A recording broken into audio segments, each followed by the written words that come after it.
खुशामदीद नाजरीन, आप देख रहे हैं हिंदुस्तान डेली के लिए मुंबई से ब्यूरो रिपोर्ट। नाजरीन, इससे पहले की खबरों में आगे बढ़ें, आइए नजर डालते हैं आज की 3 बड़ी हेडलाइंस पर। मुंबई की लोकल में महिला सुरक्षा पर उठे सवाल।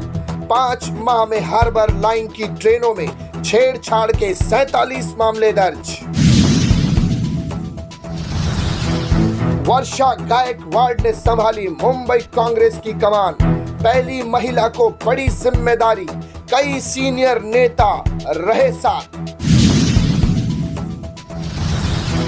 शिवाजी नगर पुलिस की एटीएस सेल ने फैक्ट्री से 3 नाबालिग बच्चों को छुड़ाया और मालिक को किया अरेस्ट।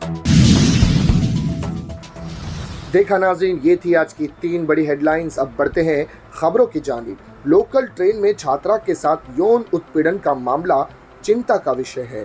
जीआरपी ने सीएसएमटी और मस्जिद बंदर रेलवे स्टेशन के बीच चलती ट्रेन में हुई यौन उत्पीड़न के शिकार 20 वर्षीय छात्रा को उसके कॉलेज तक ले गई और अधिकारियों से उसकी परीक्षा को स्थगित करने के लिए मना लिया, क्योंकि वह सदमे में थी और परीक्षा में शामिल नहीं हो पाई थी। बता दें कि पिछले 5 महीने में हार्बर लाइन की ट्रेनों में छेड़छाड़ आदि के 47 मामले दर्ज किए गए हैं।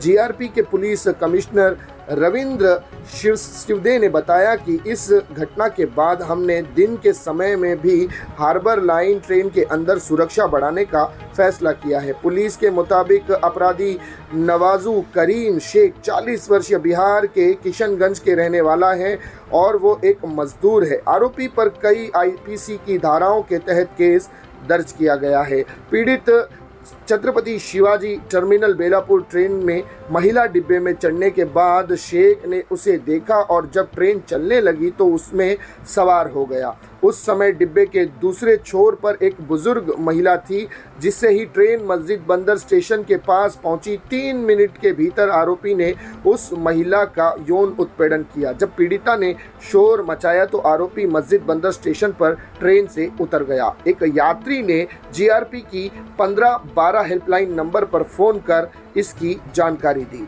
बढ़ते हैं नाजरीन अगली खबर की जानिब। पूर्व कैबिनेट मंत्री वर्षा गायकवाड़ ने गुरुवार को मुंबई कांग्रेस के अध्यक्ष की कमान संभाल ली है। आज़ाद मैदान स्थित पार्टी दफ्तर के कार्यालय में आयोजित एक समारोह में मुंबई कांग्रेस के निवर्तमान अध्यक्ष भाई जगताप ने वर्षा को पदभार सौंप दिया। इस मौके पर पूर्व सीएम अशोक चौहान, सुशील कुमार शिंदे, पृथ्वीराज चौहान, पूर्व केंद्र मंत्री मिलिंद देवड़ा, पूर्व सांसद संजय निरुपम, महाराष्ट्र कांग्रेस के कार्यकारी अध्यक्ष नसीम खान समेत कई सीनियर नेता मौजूद रहे। वर्षा वर्तमान में धारावी विधानसभा सीट से विधायक है। उनके पद ग्रहण समारोह में बड़ी संख्या में समर्थक पहुंचे थे। और वहीं भाई जगताप ने कहा कि मुझे खुशी है कि ऑल इंडिया कांग्रेस कमेटी ने पहली बार किसी महिला को मुंबई कांग्रेस अध्यक्ष बनाने का फैसला किया है। उन्होंने कहा कि वर्षा मेरी छोटी बहन की तरह है। पूर्व सीएम अशोक चौहान ने कहा कि मैं ऑल इंडिया कांग्रेस कमेटी का धन्यवाद करूंगा कि उन्होंने पहली बार एक महिला को मुंबई कांग्रेस कमेटी का अध्यक्ष बनाने का फैसला किया है। पूर्व सीएम पृथ्वीराज चौहान ने कहा कि वर्षा एक बेहद काबिल नेता है। मिलिंद देवड़ा ने कहा कि नए मुंबई कांग्रेस अध्यक्ष के रूप में वर्षा की भूमिका काफ़ी अहम होगी।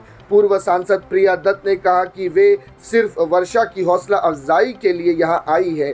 मुंबई कांग्रेस के महासचिव संदीप शुक्ला ने कहा कि कांग्रेस ने परंपरा को आगे बढ़ाते हुए पहली बार महिला को मुंबई कांग्रेस का अध्यक्ष बनाया गया है। वर्षा के काम को देखते हुए आला कमान ने जो उन पर भरोसा जताया है वो काबिले तारीफ है। मुंबई कांग्रेस की नवनियुक्त अध्यक्ष वर्षा गायकवाड़ ने कहा कि 19 जून को पूर्व अध्यक्ष राहुल गांधी के जन्मदिन के मौके पर मुंबई के सभी वार्डों में मोहब्बत की दुकान खोली जाएगी। हमारे नेता राहुल गांधी देश में नफरत छोड़ो और भारत जोड़ो के अलावा लोगों के बीच मोहब्बत फैलाने की बात कर रहे हैं, जबकि सत्ताधारी दल ने नेता देश को तोड़ने का काम कर रहे हैं। हम मुंबई के लोगों में के बीच मोहब्बत और भाईचारे को बढ़ावा देने के लिए काम करेंगे। उन्होंने पहली बार एक महिला को मौका दिया, इसके लिए वह सभी कार्यकर्ताओं का और आला कमान का शुक्रिया अदा करती हैं। बढ़ते हैं नाजरीन अगली खबर की जानिब। लेबर डिपार्टमेंट और शिवाजी नगर पुलिस की एंटी टेररिस्ट सेल एटीएस की संयुक्त कार्रवाई में एक कपड़े की फैक्ट्री से 3 बाल मजदूर को मुक्त कराया है और फरार मालिक को किशोर न्याय अधिनियम के कथित उल्लंघन के आरोप में गिरफ्तार किया गया है। महिला पुलिस उप निरीक्षक और निर्भया पथक चीफ रेखा धीगे ने आरोपी की पहचान सलीम जब्बार खान 39 वर्षीय के रूप में की है। शिवाजी नगर पुलिस स्टेशन की पुलिस उप निरीक्षक और एटीएस चीफ संतोष कांबले ने कहा कि तीनों नाबालिग जिनकी उम्र 14, 15 और 17 वर्ष की है, इन्हें बाल गृह भेज दिया गया है और बाल कल्याण समिति भी उनकी मदद करेगी। पूछताछ में 17 वर्षीय बच्चे ने बताया कि वह बिहार का रहने वाला है और अपने घर से भागकर मुंबई आया था।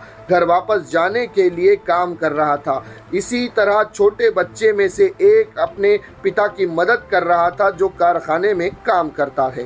जांच में पाया गया है कि तीनों बच्चों में से कोई भी बच्चा स्कूल नहीं जाता है, लेकिन वे काम के बाद पास के एक मदरसे में पढ़ने के लिए जाते हैं। श्रम विभाग के अधिकारी के अनुसार जिस कमरे में बच्चे काम कर रहे थे वे बहुत छोटा सा कमरा था और काफ़ी भीड़ भाड़ वाला कमरा था। फिलहाल बच्चों को बाल गृह भेज दिया गया है और उनकी वहां पर सुरक्षा की जा रही है। नाजरीन, इसी तरह की खबरों के लिए बने रहिएगा हमारे साथ। मैं सिराज शेख, हिंदुस्तान डेली से फिर मिलूंगा किसी अगली खबर के साथ। तब तक के लिए जय हिंद।